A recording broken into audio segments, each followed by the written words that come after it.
What if I told you that I can feed my 200 plus pounds of Bernese Mountain Dog in just $5 a day or less? A complaint I hear all the time about feeding a raw diet is that it's just too expensive, but that's simply not true. I'm going to show you some budget-friendly foods in this video that allow me to feed 200 plus pounds of Bernese Mountain Dog in less than $5 a day. So let's get into it. And these are foods that you can find at any local grocery store. It's nothing special, nothing fancy, but they're also super healthy for your dog.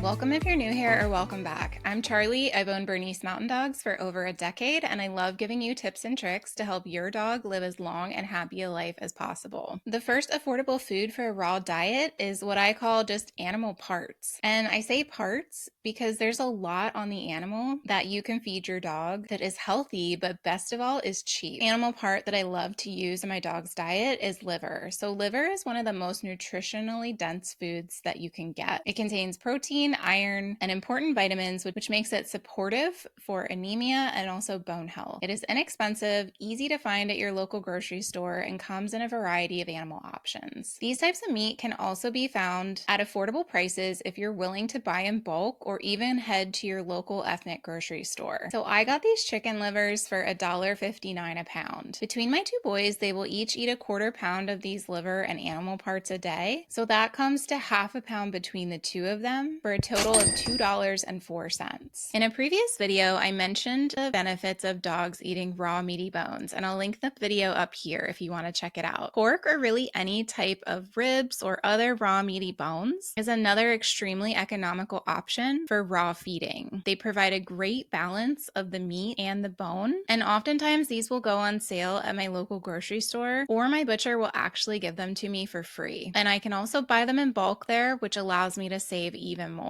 I give one raw meaty bone to my boys a day as part of their daily diet. If you watch my other video, I explain why I don't feed these with the meal and why I give them ahead of time when the dog is still hungry. Depending on the size of the bone that I give, they normally weigh between a pound or half a pound each. And I get these for free from my butcher, so that cuts our expense down to zero for this item. So that means we're still at $2.04 for the day. So let's move on to the next food. There's a ton of benefits to feeding your dogs seafood, and sardines are one of the cheapest yet healthiest foods that you can give them. Just a few of the benefits of sardines include supporting healthy joints, bones, and muscle. They're a great source of selenium and omega-3 fatty acids for joint health. They keep coats shiny and healthy with little to no skin irritation. They reduce inflammation and boost heart health and cognitive function. They also strengthen retinal health, and they have been linked in some studies to the slowing of tumor growth. So I give each of my boys one sardine for each meal, and make sure to get the ones that are packed in water and not oil or other seasonings. If you can, try to get ones without salt, but I find those hard to find, so it's okay if they eat the salt. And normally you get about 6 sardines per can, and I got these at the local grocery store for $1.39 a can. So that's about 37 cents per ounce. So if we do the math, $1.39 divided by 6 sardines is 23 cents per sardine. So I'm feeding 4 of those a day, 2 in the morning and 2 at night, which brings me to a total of 93 cents. So if we add that to our $2.04, we're now at $2.97 for the day. And by the way, if you're getting any value from this video, hit that like button and consider hitting that subscribe button if you want more videos like this. And tell me in the comments below, what other foods would you add to this list that are budget friendly? Moving on to another cheap favorite food of mine is eggs. Eggs are an extremely nutritious addition to any raw food diet. They provide high quality protein and essential vitamins and minerals. I especially like feeding the egg membrane, which is great for supporting joint health. Egg membranes contain nutrients like collagen, elastin, and glucosamine that can support joints and also reduce the risk of arthritis. I like buying eggs in bulk to lower the cost even more. So typically I buy between 5 to 10 dozen at a time. So for this example, I buy my eggs at a local local wholesale club. It cost me $13.99 for 5 dozen. So that's $2.80 a dozen, or what comes to 23 cents an egg. Each dog gets 1 raw egg morning and night. So that's 4 eggs per day for a total of 92 cents. So adding that to our previous total, we're now at $3.89. And the final item for feeding raw food on a budget is vegetables. Things like broccoli, carrots, they're great for both you and your dog. So for example, broccoli is high in vitamins and minerals. It's also low in calories and high in fiber, which helps the digestive system function properly. You can buy either fresh or frozen vegetables. If you buy frozen, just make sure you thaw them before feeding them. And either way, they're easy, cheap, and available everywhere. So if I'm just buying the store brand of broccoli, it's $1.99 for 16 ounces. So that comes to about 12 cents per ounce. Each of my boys gets around 6 ounces of fresh vegetables with each meal. So that's a total of 12 cents. So we're at a grand total now of $4.01. Now let's compare that to a bag of the best-selling dry dog food. And we're just going to go with an average dog food here. We're not going to go with the most expensive prescription diets or the lowest, very low quality commercial kibble. If you look at any of the major online retailers for dog food, a 30-pound bag on average costs about $69.98. So that's $2.34 a pound. If I fed my boys according to the recommended feeding directions on the bag, I'd have to feed 5.5 cups a day of food per dog. So that's 11 total cups. And if each cup weighs 8 ounces, that's 88 ounces per day, or 5.5 pounds per day. So doing the math, that comes to $12.87 per day. In addition to the higher cost, the nutritional value of a commercial kibble is essentially zero when compared to what a dog gets from feeding the foods that we mentioned earlier in the video. So by incorporating these affordable, easily found foods into your dog's raw diet, you can provide them with a balanced and nutritious meal without seeing your wallet. Remember to always try to source ingredients from reputable sources and consult with your veterinarian before making any significant changes to your dog's diet. So let me know in the comments, does this help in seeing that you can actually feed your dog a raw and nutritious diet without breaking the bank? Thanks so much for watching. If you got any value from this video, please give it a thumbs up, hit that subscribe button, and hit the bell icon so that you're always notified when I upload another video. I post videos every single week. And don't forget, burners are best.